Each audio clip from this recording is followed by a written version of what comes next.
நாம் வாழ்க்கையில் எத்தனையோ செயல்களை செய்கிறோம். ஆனால் எல்லா செயல்களிலும் அல்லாஹ் மிகவும் விரும்பும் செயல்கள் என்னவென்று தெரியுமா?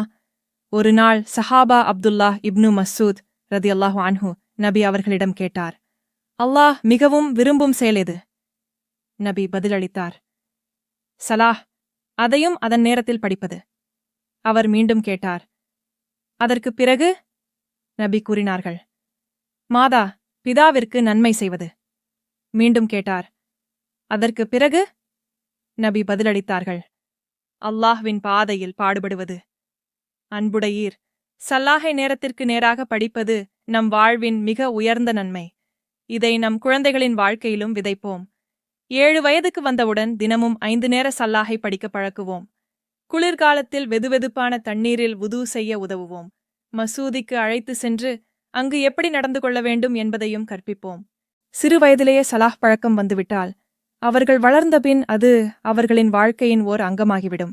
அல்லாஹ் மிகவும் விரும்பும் செயல்களில் நாம் முன்னோடி ஆகுவோம்.